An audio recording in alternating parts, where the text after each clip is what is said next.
بسم اللہ الرحمن الرحیم الحمد للہ رب العالمین والصلاة والسلام علی النبی الکریم اما بعد۔ الحمدللہ اللہ تعالیٰ کے فضل و کرم سے ہماری سورۃ الفجر کی تفسیر چل رہی ہے۔ اس سورت کا جو بنیادی اور خاص ٹاپک ہے وہ آپ کے سامنے بتایا گیا تھا کہ اللہ تعالیٰ نے چند چیزوں کی قسمیں کھا کر انسان کو یہ بات بتائی ہے کہ آخرت میں جزا اور سزا کا نظام قائم ہوگا، ہر آدمی کو مرنا ہے اور مرنے کے بعد دوبارہ زندہ ہونا ہے، اور ہر ایک کو اس کے کیے کا بدلہ دیں گے۔ اور خاص طور پر یہ سورت مکی ہے اور مکہ والوں کو بتایا جا رہا ہے کہ جو کافر تھے مکہ کے، ان سے کہا جا رہا ہے کہ تمہیں جو ہے ہم اس طرح چھوڑ دینے والے نہیں ہیں، تم اگر ہماری مخالفت کرتے ہو تو اس کی جزا اور اس کا بدلہ تمہیں کہاں ملے گا؟ سزا آخرت میں ملے گی۔ اور پھر کبھی ایسا ہوتا ہے کہ بہت سی قومیں ایسی ہوتی ہیں جو دنیا میں حد پار کر دیتی ہے اور ان کا معاملہ حد سے باہر نکل جاتا ہے، تو اللہ نے چند قوموں کا تذکرہ چھیڑا اور کہا کہ دیکھو ہم نے دنیا میں بھی ایسے لوگوں کو سزا دی ہے جو ہمارے رسولوں کا کہنا نہیں مانتے اور ہمارے سامنے اکڑ کر کھڑے ہو جاتے ہیں۔ تو اللہ نے تین بڑی قوموں کا تذکرہ چھیڑا تھا۔ قوم عاد کا کہ ان کا کیا حشر ہوا پورا تفصیل سے آپ کو بتایا گیا، اور اس کے بعد قوم سمود کا اللہ بتاتے ہیں کہ کیسی طاقتور قوم تھی اور ہم نے ان کو ہلاک کر دیا۔ اور تیسری قوم ہے قوم فرعون، اور خود فرعون کہ فرعون کے ساتھ اللہ کہہ رہے ہیں ہم نے کیا معاملہ کیا، اس کا تذکرہ چل رہا تھا۔ ان کے واقعات سن کر یہ بات معلوم ہو جاتی ہے کہ دنیا کی طاقت، شہرت، دنیا کی حکومت، یہ کوئی چیز جب اللہ کا عذاب آتا ہے تو انسان کو بچا نہیں سکتی، اور آنن فانن اللہ تعالیٰ اس کا گیم ختم کر دیتا ہے۔ اس میں بات چل رہی تھی، قرآن کہہ رہا ہے وَفِرْعَوْنَ ذِی الْأَوْتَادِ کہ تم نے دیکھا نہیں کہ تمہارے رب نے میخوں والے فرعون کے ساتھ کیا کیا۔ میخوں والا میں نے بتایا تھا، اس کو اس لیے کہا ہے کہ یہ یا تو سزا اس طرح میخیں گاڑ کر لوگوں کو دیتا تھا، زمین میں گاڑ سلا کر چاروں ہاتھ پاؤں پر میخیں گاڑ دیتا تھا، بچھو وغیرہ چھوڑ دیتا تھا، اور ایسے ہی تڑپتے چھوڑ کر مرنے کے لیے آدمی کو چھوڑ دیتا تھا۔ یا پھر یہ کہ اس کا لاؤ لشکر بہت بڑا تھا، جہاں کہیں جاتا تھا تو جو لشکر پڑاؤ ڈالتے ہیں نا تو ٹینٹ باندھتے ہیں نا، تو وہاں خیمے لگتے تھے تو وہ بہت لمبے چوڑے ہوتے تھے، تو اس کی طرف اشارہ کرنے کے لیے کہ بڑا طاقت والا بھی تھا، لاہو لشکر بھی اس کا بہت بڑا تھا۔ لیکن اللہ کہہ رہے ہیں کہ ہم نے اس کے ساتھ کیا معاملہ کیا۔ کل میں نے آپ کو تفصیل سے بات بتائی تھی کہ اس نے کتنی گڑبڑ مچا رکھی تھی اور بنی اسرائیل پر اس نے کیا کیا ظلم ڈھا رکھے تھے۔ اس کی بہت ساری غلطیاں تھیں۔ یہ کہتا تھا انا ربکم الاعلیٰ، میں ہی کون ہوں؟ سب سے بڑا رب ہوں۔ رب ہونے کا بھی دعویٰ کرتا تھا اور الہ ہونے کا بھی دعویٰ کرتا تھا، معبود ہونے کا دعویٰ بھی یہی کرتا تھا۔ جب حضرت موسیٰ علیہ السلام نے بھرے دربار میں اس کو دعوت دی تھی کہ بھائی اللہ کو مان لے، تو یہ اپنی قوم سے کہہ رہا تھا کہ ما لکم من الہ غیری کہ میرے علاوہ تو تمہارا کوئی معبود مجھے دکھتا نہیں ہے، میں ہی تمہارا معبود ہوں، یہ خما کا کسی اور کی بات کر رہا ہے۔ بہرحال اس کا قصہ چلتا رہا، اور کل بتایا تھا کہ اللہ نے سمجھانے کے لیے اس قوم پر کتنے عذاب بھیجے؟ 5، کہ یہ کسی بھی طرح مان جائے۔ 5 عذاب میں ہر عذاب کے بیچ میں ان کو 1 مہینے کا موقع دیا، 1 ہفتہ ان کو تڑپایا، پھر انہوں نے خود نبی سے دعا کروائی، چھوڑ دیا، پھر مہینہ ان کو مہلت دی، تو اپنی وہی پوری پرانی روش پر کہ ایسا نہیں کہ سدھر جائے، بلکہ واپس بنی اسرائیل کو کیا کرتے تھے؟ ستاتے تھے۔ ان کی سب گڑبڑی تھی۔ آخری درجے میں یہ کہ یہ خود تو ایمان نہیں لا رہے تھے، لیکن یہ اتنا لوگوں کو تکلیف اور سزا دیتے تھے کہ جو لوگ ایمان لانا چاہتے تھے وہ بھی ڈرتے تھے، اور اس کا نتیجہ یہ نکلا، خود قرآن کہتا ہے فما آمن لموسیٰ من قومہ، روزانہ غائب ہو جاتا ہے جی، فما آمن لموسیٰ من ذریتہ کہ حضرت موسیٰ علیہ السلام کی قوم میں سے بہت کم لوگ ایمان لائے۔ کیوں؟ علی خوف من فرعون وملئہ ان یفتنون، فرعون اور اس کے جو سرداری درباری تھے نا سب، ان کے خوف سے کہ کہیں وہ لوگ ہمیں ستائے نہیں، اس کی وجہ سے زیادہ لوگ ایمان نہیں لائے۔ تو خود تو ایمان نہیں لائے، لیکن ایسا ماحول بنا دیا تھا کہ دوسرا آدمی بھی ایمان لانے کی ہمت نہیں کرتا۔ بہرحال آگے معاملہ بڑھتا رہا۔ فرعون کو یہ سوچی کہ چلو اب نہ رہے بانس نہ بجے بانسری، کہہ رہے موسیٰ کو قتل کر دیتا ہوں۔ تو اپنی قوم سے کہنے لگا کہ ذرونی اقتل موسیٰ ولیدع ربہ انی اخاف ان یبدل دینکم وان یظہر فی الارض الفساد، کہ اب مجھے چھوڑو، میں تو جا کر نعوذ باللہ موسیٰ کو قتل کر دیتا ہوں، اور موسیٰ مدد کے لیے کس کو بلا لیں؟ اپنے رب کو بلا لیں، میں دیکھتا ہوں۔ اتنی بڑی جرأت اس نے کی اور یہ فیصلہ کیا کہ حضرت موسیٰ کو قتل کر دوں گا۔ اور پھر ساتھ میں چونکہ یہ بڑے مجمع میں کیا کر چکا تھا، ہار چکا تھا نا وہ بازی جادوگروں والی، تو سیاسی اسٹیٹمنٹ اس کا اس نے دیا کہ مجھے ڈر لگتا ہے کہ تم لوگ جو ایک دھرم پر ہو تو یہ تمہارا دھرم پریورتن نہ کروا دے، نہیں ایسا، اور مصر کا ماحول خراب نہ کر دے، تو میں اس کو قتل کر دیتا ہوں۔ تو سیاسی بیان بھی دیا اس نے، کس نے؟ فرعون نے، اپنی سیاست بچانے کے لیے۔ اور مذاق بھی اڑائی، اس نے حامان سے کہا یا حامان ابن لی صرحا لعلی اطلع الی موسیٰ وانی لاظنہ من الکاذبین۔ حامان جو اس کا وزیر تھا اس سے کہہ رہا ہے کہ ایک بڑا سا گنبد بناؤ، یعنی یہ اونچا، میں چڑھ کر دیکھوں گا موسیٰ کے رب کو۔ یہ پریکٹیکلی کرنے کے لیے نہیں تھا، مذاق اڑانے کے لیے تھا کہ میں جھانک کر دیکھوں تو صحیح کہ موسیٰ کا رب کہاں بیٹھا ہے، نعوذ باللہ۔ اس طرح کے اس کے بہت سارے وہ تھے۔ جب اس نے یہ کہا کہ موسیٰ علیہ السلام کو کیا کروں گا، قتل کروں گا، تو پھر ایک آدمی تھا جو فرعون کی کابینہ میں شامل تھا، یعنی مین حکومت کی جو بینچ تھی اس میں شامل تھا، اس نے یہ کہا وقال رجل من آل فرعون کہ تم موسیٰ کو کیوں قتل کرنا چاہتے ہو؟ اگر وہ نبی ہے جیسا کہ وہ کہتے ہیں، جو پوری تقریر ہے 24ویں پارے میں، وہ تو اس کی لمبی چوڑی، اگر وہ نبی ہے، سچے ہیں جیسا کہ وہ کہہ رہے ہیں، اور اگر تم نے انہیں قتل کیا تو تمہاری خیریت بگڑ جائے گی، حالات خراب ہو جائیں گے۔ اس سے پہلے قوم سمود کے ساتھ، قوم عاد کے ساتھ، نوح کے ساتھ، قوم نوح کے ساتھ سب کیا ہوا تمہیں سب معلوم ہے، اس لیے اس طرح مت کرو۔ اس نے بھی بہت سمجھایا، لیکن کہتے ہیں نا کہ آدمی کی شامت آتی ہے تو سمجھ میں نہیں آتی، نہیں مانا۔ بہرحال آخری درجے میں جب حضرت موسیٰ علیہ السلام کو معلوم ہوا کہ یہ لوگ ایمان لانے والے نہیں، اور ظاہری طور پر دنیا کی شان و شوکت، مال دولت، حکومت سب انہی کے ہاتھ میں تھی، آخری درجے میں حضرت موسیٰ علیہ السلام نے دعا کی ربنا اطمس علی اموالہم واشدد علی قلوبہم فلا یؤمنوا حتی یروا العذاب العلیم، کہ اللہ ان کے مالوں کو تہس نہس کر دیجیے، ان کے دلوں کو سخت کر دیجیے، جب تک یہ سخت عذاب نہ دیکھ لے، دردناک وہاں تک ایمان نہ لا سکے، یعنی ابھی آئندہ ایمان نہ لائے۔ دیکھیے ایک بات سمجھ لیجیے، نبی جو ہوتا ہے نا یہ سگے باپ سے زیادہ اپنی قوم پر مہربان ہوتا ہے۔ کس سے؟ سگے باپ سے زیادہ۔ لیکن جب جہاں کہیں بد دعا ہوتی ہے تو سمجھو کہ وہ پورے حالات ان کے سامنے ہوتے ہیں کہ اب اللہ کے نظام کے اعتبار سے بھی یہ لوگ ایمان لانے والے نہیں، یا تو ان کو وحی ہو جاتی ہے یا ان کو پتہ لگ جاتا ہے، تب جا کر وہ کیا کرتے ہیں، بد دعا کرتے ہیں۔ ورنہ نبی تو کتنے مہربان ہوتے ہیں، جیسے اوپر میں نے حضرت صالح کا واقعہ سنا ہے نہیں سنا ہے، کتنی بدماش قوم تھی، خود حضرت صالح کے قتل کی پلاننگ کی، سب کچھ کی، قوم کو سمجھایا، 3 دن پہلے سمجھایا کہ دیکھو ہائی الرٹ کہ بھائی ایسے کلر بدلے گا، ایسے بدلے گا، ایسے بدلے گا۔ کہتے ہیں کہ جب ان کے رنگ بدل رہے تھے نا، پہلے دن دوسرے دن پیلا ہوا، لال ہوا، کالا ہوا، تب بھی جا کر ان کو سمجھا رہے تھے کہ مان جاؤ، دیکھو اللہ کا عذاب شروع ہو گیا، نہیں مانتے۔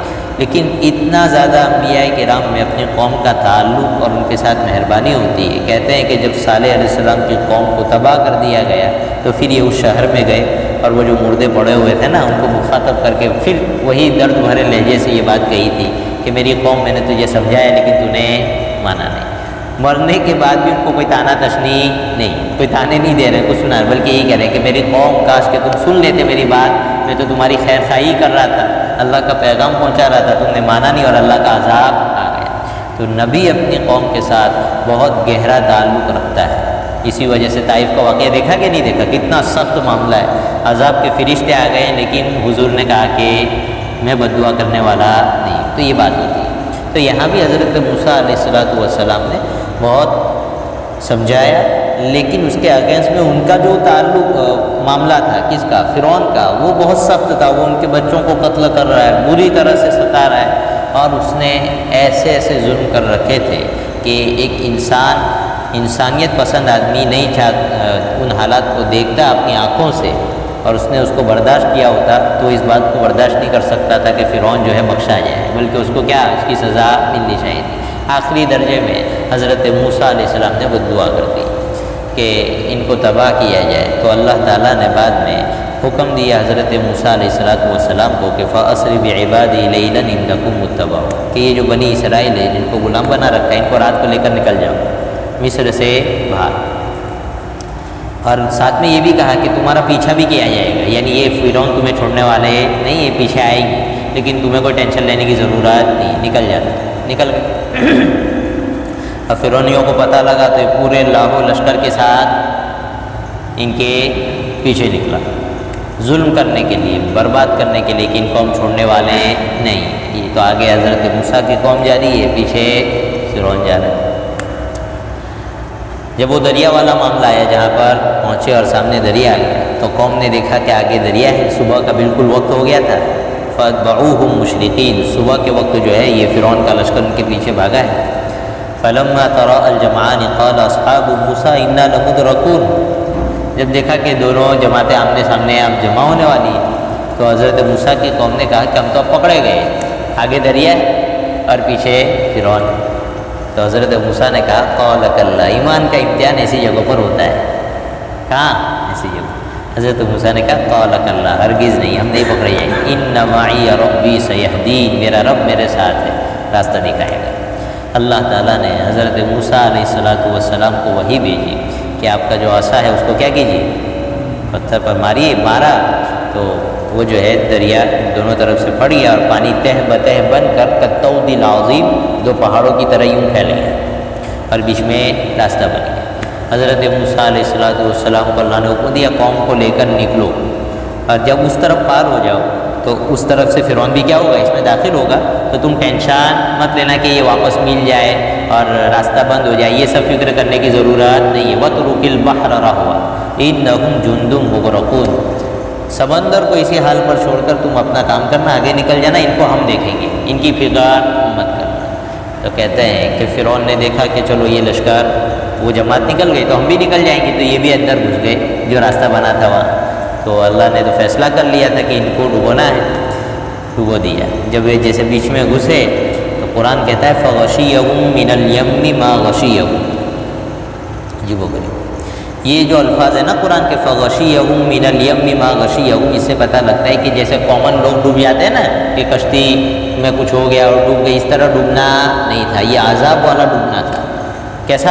عذاب والا، یعنی بہت بھیانک انجام تھا ان کا۔ اس انجام کو قرآن نے بیان نہیں کیا، بلکہ بس ان کو تو ڈبویا، جس چیز نے ڈبویا، جس چیز نے ان کو ڈھانپا وہ ڈھانپا۔ یہ قرآن کا خاص انداز ہے، یہ عربی زبان کا، جب کسی چیز کی ہولناکی بتلانی ہو تو اس طرح بیان کرتے ہیں۔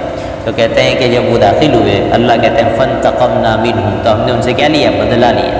فَأَغْرَقْنَاهُمْ أَجْمَعِينَ، سب کے سب کو ہم نے ڈبو دیا، اور ڈبونے بھی ایسا نہیں کہ نارمل ڈبو دیا ہو، بلکہ عذاب والی شکل میں ان کو کیا کیا اللہ نے؟ ڈبویا۔ جب یہ عذاب دیکھا نا تو اب فرعون کہہ رہا ہے، کیا کہہ رہا ہے؟ آمنتو بربی موسیٰ و ہارون، کہ میں جو ہے ہارون اور موسیٰ کے رب پر ایمان لایا، میں بنی اسرائیل کے رب پر ایمان لایا۔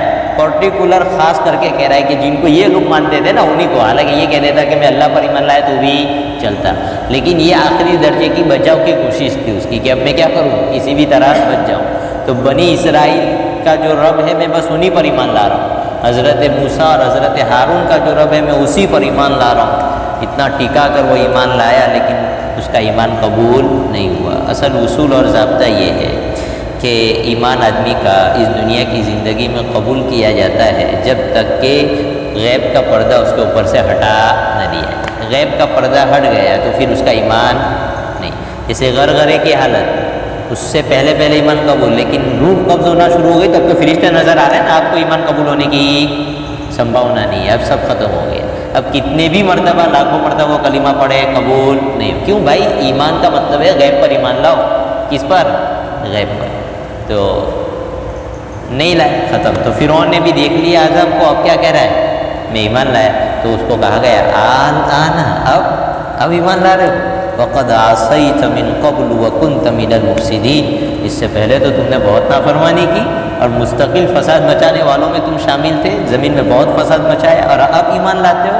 ایمان ریجیکٹ کر دیا گیا، اس کا ایمان قبول نہیں ہوا۔ یہ وہ فرعون تھا جس فرعون کی حکومت کو دیکھ کر لوگوں کو لگتا تھا کہ اس کا جو سورج کبھی ڈوبنے والا بولو بھائی نہیں ہے، اس کی حکومت کبھی جانے والی نہیں۔ اتنی بڑی حکومت ہوگی کہ اپنے آپ کو معبود کہتا تھا، اپنے آپ کو انا ربکم الاعلیٰ کہتا تھا۔ اپنی اسی فرعون کو دیکھو، اس کے بیان جو ہے قرآن نے نوٹ کر کے رکھے، الیس لی ملک مصر وہذہ الانہار تجری من تحتی افلا تبصرون۔ کتنی شان کے ساتھ اس نے ملک مصر کی سلطنت پر کھڑا ہو کر یہ جملہ کہا تھا کہ لوگوں تمہارے دیدے ٹوٹے ہوئے، تمہیں دکھتا نہیں ہے کہ پوری ملک مصر کی سلطنت میرے کنٹرول میں ہے، میرے نیچے سے نہریں بہہ رہی ہے۔ یعنی دنیا کی شان شوکت کا اس نے حوالہ دے کر اپنے آپ کو بڑا بتایا تھا، لیکن جب اللہ کی پکڑ آئی تو سب کیا کر دیا؟ ختم کر دیا۔ تو میں نے کہا تھا کہ یہ جو واقعہ ہے اس کی شروع کی جو اسکرپٹ تھی وہ یہ تھی کہ فرعون پورے پاورفل انداز میں تھا، بنی اسرائیل کو قتل کر رہا تھا اور مستقل نظام بنایا تھا کہ وہ بچہ جو ہمیں تباہ کرنے والا ہے وہ پیدا نہ ہونے پائے۔ یہ حالات تھے اور اس پر اللہ نے یہ لکھ دیا وَنُرِيدُ أَن نَّمُنَّ عَلَى الَّذِينَ اسْتُضْعِفُوا فِي الْأَرْضِ وَنَجْعَلَهُمْ أَئِمَّةً وَنَجْعَلَهُمُ الْوَارِثِينَ کہ ہم نے یہ ارادہ کر لیا ہے کہ جن کو غلام بن کے رکھا گیا ہے ان پر ہم احسان کریں اور انہی کو اس زمین کا کیا بنا دیں؟ وارث، اور ان کے بعد کا جو ہے ٹھیکیدار وارث بنا دیں۔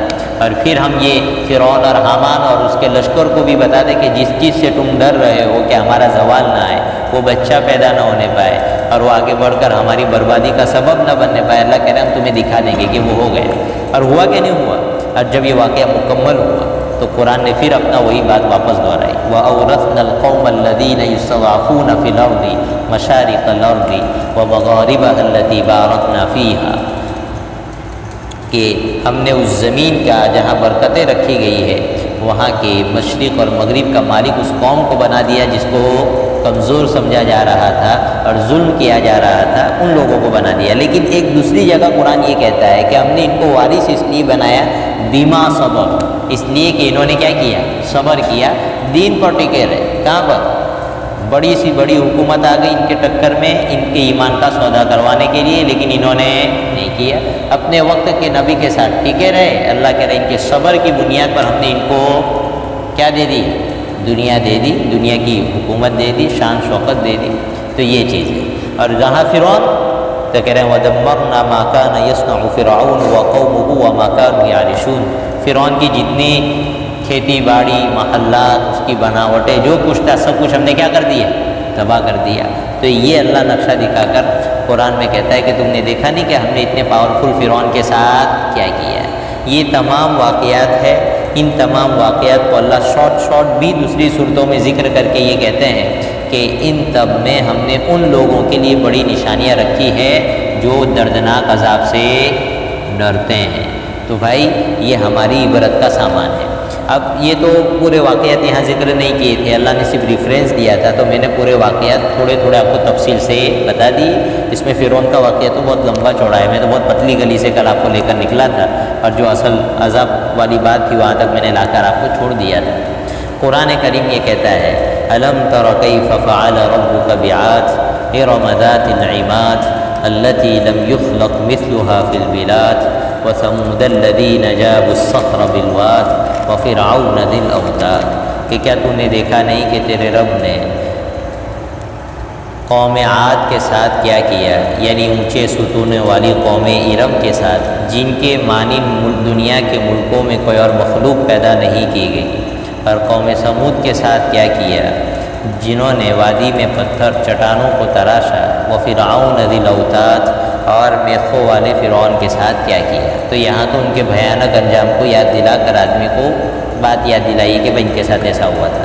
ان کی جو کامن تکلیف تھی نا جس کی وجہ سے ان پر عذاب آیا ہے اس کو آگے ذکر کر رہے ہیں الذین طغوا فی البلاد کہ یہ تینوں قومیں ایسی تھیں جنہوں نے زمین میں فساد مچا رکھا تھا، طغیانی اور سرکشی مچا رکھی تھی۔ سیلاب آتا ہے، دیکھا سیلاب؟ اس کو عربی میں طغیان کہتے ہیں۔ وہ آتا ہے نا تو کسی کو دیکھتا نہیں، دھڑلے سے آتا ہے اور تباہی مچاتا ہوا آگے بڑھ جاتا ہے۔ تو کہہ رہے ہیں کہ ان کو ہم نے پاور، طاقت، حکومت سب کچھ دے رکھا تھا، لیکن انہوں نے اس کا کیا کیا؟ غلط یوز کیا اور سب بربادی مچا رکھی تھی۔ کہاں پر؟ زمین پہ۔ اور یہ گنہگار تھے، اور بڑا مسئلہ ان کا یہ تھا کہ ان کو اپنی غلطی کا احساس نہیں، ان کو یہ نہیں تھا کہ ہم غلط کر رہے ہیں، یہ نہیں تھا۔ تو اس سے پتہ لگا کہ جن لوگوں پر عذاب آتا ہے تو جو گناہ کرنے والے ہیں وہ دو طرح کے لوگ ہوتے ہیں. ایک تو ہوتا ہے کہ آدمی سے گناہ ہو گیا، انسان کا بچہ ہے، گناہ ہوتا ہے آدمی سے، تقاضے اللہ نے رکھے ہیں، کبھی ہو گیا، کرنا نہیں چاہیے، ہو گیا تو آدمی کو احساس ہوتا ہے. والذین اذا فعلوا فاحشۃ او ظلموا انفسهم ذکروا اللہ فاستغفروا لذنوبهم ومن یغفر الذنوب الا اللہ. آدمی سے گناہ ہو گیا، نگاہ خراب نہیں کرنی چاہیے، نگاہ خراب ہو گئی. اب آدمی جو ہے اس پر یہ ریئیکشن دیتا ہے کہ تنہائی میں جا کر رو لیتا ہے کہ اللہ مجھے نہیں کرنا چاہیے تھا، مجھ سے گناہ ہو گیا، مجھے معاف کر دیجیے. حرام کوئی کام نہیں کرنا چاہا، وہ ہو گیا تو آدمی کو بعد میں رب یاد آ جائے، گناہ پر ندامت ہو جائے تو اللہ کہہ رہا ہے میں تو معاف کرنے کے لیے بیٹھا ہوا ہوں. وَمَن يَغْفِرُ الذُّنُوبَ إِلَّا اللَّهُ، اور میرے سوا معاف کرنے والا بھی کون ہے؟ ایک تو یہ. لیکن ایک ہوتا ہے ڈھٹائی کے ساتھ گناہ کرنا، گناہ کو گناہ نہ سمجھنا، گناہ کو چھوٹا سمجھنا، گناہ کو حقیر سمجھنا. یہ چیز اللہ کے عذاب کو دعوت دیتی ہے. جیسے بہت سے لوگ ہوتے ہیں، شادی ہوئی، ڈی جے بجا رہے ہیں، گانے بجا رہے ہیں، ناچ رہے ہیں، ہم سے کہا بھائی مت کرو. تو اس میں وعدہ کیا ہے؟ یہ جو ہے نا اس میں وعدہ کیا ہے؟ اس میں بہت واندے نکلتے ہیں اور کبھی اللہ بہت ٹکا کر دیتا ہے، پھر سب واندے سمجھ میں آ جاتے ہیں. تو واندے یہیں سے پیدا ہوتے ہیں. یہ جو جملہ ہے نا اس میں وعدہ کیا ہے، اسی میں سب واندے ہیں. اس لیے اس بات کو سمجھے، جو قومیں ایسی ہوتی ہیں جو گناہ کرے اور پھر کہیں اس میں وعدہ کیا ہے، یعنی گناہ کو گناہ نہ سمجھے. یار خوشی کا موقع، اتنا انجوائے لائف کو نہیں کریں گے تو اور کب کریں گے؟ پورا انجوائے کروا دیں گے کبھی اللہ تعالیٰ. اس لیے جتنا انجوائے کرنے کی اجازت ہے اتنا ہی کریں، باقی پوری انجوائے لائف کہاں ہے؟ بولیے نا بھائی، آخرت میں. اللہم لا عیش الا عیش الاخرہ. بھائی اصل راحت، اصل انجوائے تو آخرت کا ہے. وما هذه الحیات الدنیا الا لہو ولعب وان الدار الاخرۃ لہی الحیوان. اصل جینے کے مزے آخرت میں ہیں. یہ تو سب کھیل مذاق تماشے ہیں، یہاں کی انجوائے بھی کوئی انجوائے ہے، یہ تو یہیں ختم ہو جائے گی. میں آئے بات سمجھ میں آئی بھائی؟ تو یہ ہے الذین طغوا فی البلاد، یہ ان کے عذاب کا سبب بنا ہے. گناہ ڈھٹائی کے ساتھ، بولو بھائی، نہیں کرنا چاہیے. گناہ کو چھوٹا نہیں سمجھو. بہت سی گانا سن رہا ہے، کسی نے کہا گانے مت سن، تو کہا انجوائے کر رہا ہوں، تیرا کیا جائے، کر انجوائے کوئی بات نہیں. تو مرنے کے بعد پتہ لگ جائے گا کہ کتنا، جب سیسا پلا کر ڈالا جائے گا نا سزا کے طور پر، تب پتہ لگے گا. تو ان کی تکلیف یہ تھی کہ ڈھٹائی کے ساتھ گناہ کرتے تھے، اس لیے ان کے اوپر کیا آیا؟ عذاب آیا. تو جو قوم بھی رشوت کھاتی ہے، سود کھاتی ہے، گیم کے بہانے جوا کھیل رہے ہیں، کیا کھیل رہے ہیں؟ جوا کھیل رہے ہیں نئی اسٹائل میں، تو یہ سب چیزیں آدمی کو کیا کرنے والی ہے؟ برباد کرنے والی. ارننگ پلاننگ آ گئی کوئی، کسی نے کہا کہ بھائی اس میں کیا ہے؟ سود ہے، اس میں جوا ہے، مت کھیلو. تو کہہ رہے اس میں حرج ہی کیا ہے؟ کیا کہتے ہیں؟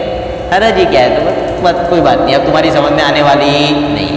جو قومیں ضد پر اڑتی ہے، گناہ کو گناہ نہیں سمجھنا چاہتی، سمجھانے کے باوجود اپنی ضد پر رہتی ہے، تو پھر سن لو قرآن کا بھی معمول یہ ہے وَنَطْبَعُ عَلَىٰ قُلُوبِهِمْ فَهُمْ لَا يَسْمَعُونَ. آئندہ ان سے سمجھنے کی توفیق بھی اللہ تعالیٰ واپس لے لیتے ہیں. جب تم نے ایک مرتبہ ٹھکرا دیا تو یہ کوئی راستے کی چیز ہے دین؟ یہ آسمان و زمین کے رب کا دین ہے، وہاں بھی غیرت جاگتی ہے. تم یوں نظر انداز کرو، اللہ مارتے پھرو دین کو، تو اللہ کو بھی کوئی ضرورت، بولو بھائی، نہیں ہے. وَيَسْتَبْدِلُ قَوْمًا غَيْرَكُمْ ثُمَّ لَا يَكُونُوا أَمْثَالَكُمْ. تمہاری جگہ دوسرے لا کر کھڑے کر دیں گے اور وہ تمہاری طرح تماشائی نہیں ہوں گے، دین کے وفادار نکلیں گے. تو اس لیے جو ہے اس بات کو اچھی طرح سمجھے. گناہ آدمی سے ہو جائے، گناہ کو آدمی گناہ سمجھے، گناہ نہ کرے، ہو جائے تو توبہ کرے. رشوت، سود کی بہت ساری شکلیں پیدا ہو گئی ہے، جوئے کی گیموں کے نام پر بہت ساری شکلیں پیدا ہو گئی.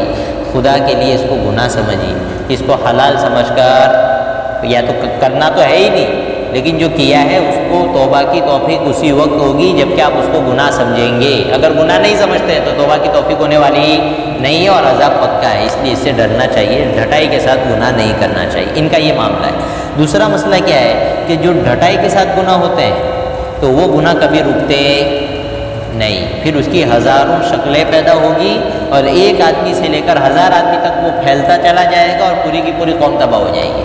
ڈھٹائی کے ساتھ گناہ کرنے کا یہ اثر ہوتا ہے. جس آدمی کو یہ احساس نہ ہو کہ میں گناہ کر رہا ہوں، وہ آج اگر تھوڑا سود کھا رہا ہے تو کل وہ زیادہ سود کھانا شروع کر دے گا.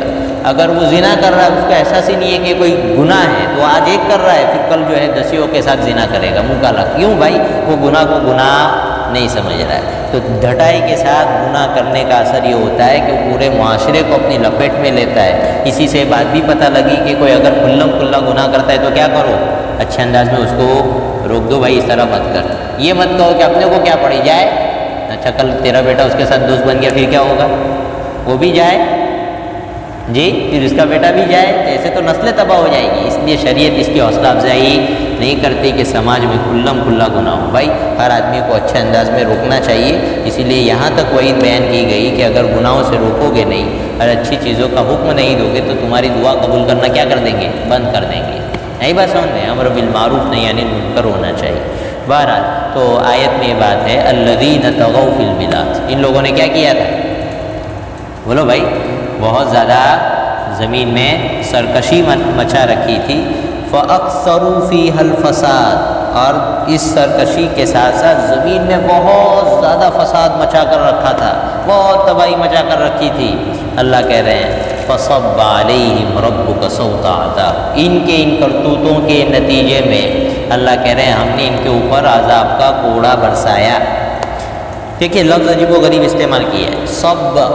صب عربی زبان میں کس کو کہتے ہیں؟ جیسے گلاس میں پانی بھرو اور اس کو یوں اونڈیل دو تو پانی کے ساتھ کنٹینیو بہتا ہے نا, بیچ میں گیپنگ رہتی, کنٹینیو ہے. مٹکے کو آپ یوں اونڈیل دو تو پانی جب تک کہ پورا کا پورا پانی کنٹینیو ہے, اس کو کہتے ہیں بہنا. تو بہاؤ میں کوئی انقطاع بولو نا بھائی, بیچ میں کوئی گیپ نہیں رہتا, تو مسلسل تسلسل کی بات ہوتی ہے. اور دوسرا یہ کہ صوت عذاب کا کوڑا برسایا. کوڑے ہوتے تھے نا کوڑے, وہ پہلے زمانے میں جب ٹکائے جاتے تھے کسی کو تو ترتیب کیا رہتی تھی؟ کوڑے میں دو باتیں تھیں. ایک بات تو یہ کہ جب مارتے تھے تو چاروں طرف سے چپک جاتا تھا, یعنی بری طرح سے لگتا تھا آدمی کو کوڑا. دوسرا یہ کہ جب سزا کے طور پر تو ایک ہی جگہ نہیں مارا جاتا تھا, کبھی یہاں لگایا, پھر اوپر لگایا, نیچے لگایا, پیٹھ پر مارے جاتے تھے کوڑے, تو اس طرح مارے جاتے. تو یہ لفظ چوائس کرنے کی وجہ کیا ہے؟ اللہ عذاب کی نوعیت بتلانا چاہ رہے ہیں کہ ان کو ٹکا کر دیا اور الگ الگ طرح کے عذاب سے ان کو ہم نے کیا کیا؟ ہلاک اور برباد کیا. ایک کو ہوا کے عذاب میں برباد کیا ہم نے, ایک کو کہاں برباد کیا؟ بڑی چیخ کے ذریعے, ایسی زبردست چیخ کہ ان کے کلیجے بھی کیا ہو گئے؟ کلیجے پھٹ گئے. ایک کو پانی میں غرق کر دیا. تو سب کو الگ الگ عذاب دیے اور بہت سخت عذاب دیے. ان سب عذاب کی وجہ یہ تھی کہ یہ اللہ اور اس کے رسول کے اگینسٹ کھڑے ہو گئے تھے, ٹکا کر ماننے کے لیے تیار نہیں تھے. آگے اللہ کہہ رہے ہیں ان ربک لبالمرصاد. دیکھیے یہ لوگ ظلم پر اترے تھے نا, ظلم کے ساتھ کوئی حکومت چلتی نہیں ہے, اس کا اینڈ آ ہی جاتا ہے. اس بات کو ہمیشہ یاد رکھیے. کفر کے ساتھ تو ظلم حکومتیں چلتی ہے, ظلم کے ساتھ جلدی حکومتیں چلتی نہیں, بہت جلدی اس کا اینڈ رہتا ہے. اللہ کہہ رہا ہے ان ربک لبالمرصاد. تمہارا رب سب کو نگاہ میں رکھے ہوئے ہے. یہ پوری دنیا کے لیے بہت بڑا میسیج ہے. جو لوگ تنہائی سے لے کر جلوت اور خلوت میں آزادانہ زندگی گزارتے ہیں, اللہ اور اس کے رسول کے احکام کو فالو نہیں کرتے اور پھر اس کے باوجود بھی لائف کو کیا کر رہے ہیں؟ انجوائے کر رہے ہیں. بھائی گناہ کرے جا رہا ہے لیکن اس کے باوجود اس کی لائف میں کوئی تکلیف نہیں ہے, تو اس کے لیے ہائی الرٹ ہے, صرف الرٹ نہیں ہے. ان ربک لبالمرصاد. جیسے پولیس ہوتی ہے نا, کوئی کرائم ہو جائے تو پولیس کیا کہتی ہے؟ ہم حالات پر نگاہ بنائے ہوئے, یعنی ہم مجرم کی تلاش میں ہیں, مجرم ہم سے چھوٹ کر نہیں جا سکتا. اللہ کہہ رہے ہیں ہم بھی سب پر نگاہ بنائے ہوئے ہیں, سب ہماری نگاہ میں ہیں. وَكَفَى بِرَبِّكَ بِذُنُوبِ عِبَادِهِ خَبِيرًا بَصِيرًا. اللہ سب کے گناہوں سے واقف ہے. کوئی مطمئن نہ رہے کہ میں نے اتنے گناہ کیے, میرے ساتھ تو کچھ نہیں ہوا. توبہ کر لو بھائی, کیا کر لو؟ توبہ کر لو. دیکھیے میں نے اس سے پہلے بھی بتایا تھا, برسات گھات میں بیٹھے ہوئے ہیں. کس میں؟ گھات. اور شکاری جب گھات میں بیٹھتا ہے نا تو آنن فانن نہیں مارتا, بلکہ ایک خاص سچویشن کی انتظار میں رہتا ہے کہ یہ اس طرح آئے گا میرے سامنے, تب جا کر اس پر تیر مجھے چلانا ہے. نہیں بھائی بات سمجھ میں آئی؟ تو ہو سکتا ہے کہ اللہ نے ہمیں ابھی کیا دی ہو؟ مہلت دی ہو. شکاری ایسے بھی مہلت دیتا ہے. کیا دیتا ہے؟ بولو نا بھائی, مہلت دیتا ہے. اس نے بہت سی مرتبہ ہوتا ہے نا, بیچارہ آدھے گھنٹے سے یوں بیٹھا تھا اور 10 منٹ پرندہ یوں سے یوں ہوتا رہا, لیکن وہ اپنی ایک لگی بندی سچویشن کی وجہ سے اس کو شکار نہیں کر رہا تھا. اس سے پہلے پرندہ اڑ کر چلا گیا تو پرندوں کو موقع ملا کہ نہیں ملا؟ اسی طرح اللہ تعالیٰ بندوں کے گناہوں کو دیکھتے رہتے ہیں لیکن موقع دیتے ہیں. کیا دیتے ہیں؟ نگاہ بنا کر تو رکھتے ہیں, سب معلوم ہے ریکارڈ کہ اس نے کیا کیا کرتوت کر رکھے ہیں, لیکن اللہ کیا کرتے ہیں؟ موقع دیتے ہیں کہ میرا بندہ کیا کر لے, توبہ کر. اس لیے اگر گناہ کی وجہ سے ایسے تو عذاب رہتا ہی ہے, نیکیوں کی توفیق اڑ جاتی وغیرہ, لیکن ہم اگر اس کو عذاب نہیں سمجھتے ہیں اور دنیا کی کوئی تکلیف آ جائے اس کو عذاب سمجھتے ہیں, تو اس کے لیے بھی سمجھیے کہ اللہ نے موقع دے رکھا ہے. کیا دے رکھا ہے؟ موقع. بہت سے ایسے کرتوت ایسے ہوتے ہیں آدمی کے کہ اگر بیوی کو پتہ لگ جائے تو گھر میں سے باہر, ماں باپ کو پتہ لگ جائے تو گھر میں سے باہر, سماج کو پتہ لگ جائے تو لوگوں کے بیچ میں بیٹھنا مشکل ہے. اس کے باوجود وہ اللہ ستاری کا معاملہ کرتا ہے، اس کی اس ڈھیل کا صحیح فائدہ اٹھانا چاہیے۔ صحیح فائدہ یہ کہ آدمی کیا کر لے؟ توبہ کر لے، گناہوں آدمی عادت چھوڑ دے، توبہ کر لے، استغفار کرتا رہے، یہ اچھا معاملہ ہے۔ تو اللہ کہہ رہے ہیں ان ربک لبالمرصاد، اللہ تعالیٰ ہر ایک کو نگاہ میں رکھے ہوئے۔ یہاں پر ایک بات سمجھیے، یہ جو آئیڈیالوجی دی ہے نا قرآن نے کہ بھائی اللہ تمہیں دیکھ رہا ہے، جی واچ رکھے ہوئے ہیں، تم نگاہ میں ہو، یہ تقویٰ کے پیدا کرنے کا بیج ہے۔ جو آدمی اس سوچ کو اپنے ذہن میں بٹھا لے گا اس کے اندر تقویٰ بڑھتا چلا جائے گا۔ بار بار آدمی کو چلتے پھرتے اٹھتے بیٹھتے اس کی پریکٹس کرنی چاہیے۔ کیا کرنی چاہیے؟ کہ میرا اللہ مجھے دیکھ رہا ہے، میرا اللہ مجھے دیکھ رہا ہے، میرا اللہ مجھے دیکھ رہا ہے۔ یہ ایک پریکٹس کے مرحلے سے جب آدمی گزرتا ہے تو پھر آدمی کبھی گناہ، کبھی تنہائی میں بھی ہوگا تو بھی کیا ہوگا؟ گناہ کرنے کی ہمت نہیں ہوگی، اس لیے کہ سب دروازے بند ہو جائے، ایک دروازہ کبھی بند ہونے والا نہیں، وہاں سے میرا اللہ مجھے دیکھ رہا ہے۔ جی سیٹ نے دکان پر بٹھا دیا، غلہ اس کے قبضے میں، لیکن کبھی 2 روپے غائب نہیں کرے گا، میرا اللہ مجھے بولا نا بھائی دیکھ رہا ہے۔ تو یہ بہت بڑی نعمت ہے، ان ربک لبالمرصاد۔ ہم اس پورے قرآن کریم کی تفسیر میں سے جو ابھی چل رہی ہے، اگر اتنی بات اپنے اندر پیدا کر لیتے ہیں، کیا چیز؟ کہ میرا اللہ مجھے دیکھ رہا ہے، چلتے پھرتے اٹھتے بیٹھتے اس کی عادت ڈال لیں گے تو ہماری زندگی تقویٰ پر آ جائے گی۔ کس پر؟ بس یہی وہ تقویٰ ہے جس پر اللہ نے ولایت کا وعدہ کیا ہے۔ کس کا؟ ولی بننا ہے۔ بھائی کون آدمی ہے جو یہاں سے ایسا ہے جو ولی نہیں بننا چاہتا ہے؟ کوئی؟ ارے بھائی اللہ کا دوست ہے کوئی جو نہ بننا چاہتا ہو؟ بھائی ہر آدمی چاہتا ہے کہ میں اللہ کا ولی بنوں۔ چھوٹے بچے کو بھی پوچھو جس کو دینداری کی سمجھ ہو، وہ کہے گا میں تو اللہ کا دوست بننا چاہتا ہوں۔ تو یہ دوست بننے کا بیج اللہ نے ہم کو دے دیا کہ اتنا سا بیج اپنے دل و دماغ میں کیا کر لو؟ بٹھا لو کہ میرا اللہ مجھے دیکھ لو۔ بھائی وہ سوچیں گے اس کو بار بار؟ دیکھیے ہمارے بزرگان دین نے اس کو اتنا اپنے دل و دماغ میں بٹھایا، اتنا بٹھایا کہ اس سوچ کا ان کے اوپر اتنا غلبہ ہو گیا کہ ایسا آتا ہے، جسے علامہ انور شاہ کشمیری رحمۃ اللہ علیہ کے بارے میں آتا ہے، پاؤں نہیں پھیلاتے تھے بستر پر۔ کیا نہیں کرتے؟ ان کو شرم آتی تھی کہ میرا اللہ مجھے دیکھ رہا ہے۔ کتنی بڑی بات ہے۔ ایک بہت پابند آدمی، بہت دیندار اور بڑے عالم کے پاس میں بیٹھا تھا۔ ہم تو کیسے نارمل رہتے ہیں، ہر وقت تقویٰ اس کا، تو جیسے اذان بھی نہ تو ہم تو اذان میں کتنی گڑبڑ مچاتے رہتے ہیں، یہ وہ باتیں کر رہے شان سے، وہ فوراً کھڑے ہو گئے، حالانکہ نارمل حالت میں دینی کی بات ہو رہی تھی، وہ لیٹے فوراً کھڑے ہو کے بیٹھ گئے ادب سے۔ میں نے کہا دیکھو کتنا ادب ہوتا ہے اللہ کے نام کا اور اللہ کے شاعر کا، یہ دل میں عظمت ہوتی ہے نا، وَمَن يُعَظِّمْ شَعَائِرَ اللَّهِ فَإِنَّهَا مِن تَقْوَى الْقُلُوبِ، کہ جو آدمی اللہ کے شاعر کی تعظیم کرتا ہے تو وہ دل کے تقوی کی وجہ سے کرتا ہے۔ سمجھ میں آئی؟ اس لیے یہ سوچ ہم اپنے اندر بٹھا لیں گے تو ہمارا تو بیڑا پار ہو جائے گا۔ تو یہ پوری صورت میں یہ ہے ان ربک لبالمرصاد، پوری تباہ ہونے والی قوم ہے، اس کا پورا سبق ہمیں یہ ملتا ہے کہ آدمی کبھی بھی گناہ کر کے غفلت میں نہ رہے، کسی خوش فہمی میں نہ رہے، توبہ کرتا رہے اور گناہ کی عادت اور روش کو چھوڑ دے، ورنہ یہ گناہ آدمی کے لیے کیا لاتے ہیں؟ بربادی لاتے ہیں۔ اسی لیے یہ دعا آتی ہے اللہم لا تؤمنا مکرک ولا تنسنا ذکرک ولا تجعلنا من الغافلین، کہ اللہ ہمیں اپنے عذاب سے اور اپنی تدبیر سے بے خوف نہ کیجیے۔ بہت سے لوگ ہوتے ہیں نا بے خوف جیتے ہیں، کوئی ان کو پڑی گناہ کر کے بھی ذرا ٹینشن نہیں لیتے ہیں۔ یہ بے خوف جو ہے وہی لوگ رہتے ہیں جو اللہ سے دور ہے اور جن کو حقیقت کا علم ابھی نہیں، ورنہ جو اللہ والے ہیں ان الذین هم من عذاب ربهم مشفقون ان عذاب ربهم غیر مأمون، کہ اللہ والے تو وہ ہوتے ہیں جو اللہ سے ہمیشہ ڈرتے رہتے ہیں، اور اللہ کا عذاب ایسی چیز ہے کہ وہ بے خوف ہونے کی چیز نہیں۔ ہم کتنے گناہ کرتے رہتے ہیں، اللہ قرآن میں کیا کہتے ہیں اَأَمِنْتُمْ من فی السماء ان یخسف بکم الارض فاذا ہی تمور، کہ تم اس بات سے بے خوف ہو گئے ہو کہ جو رب آسمانوں میں بیٹھا ہے وہ تمہیں زمین میں دھسا دے۔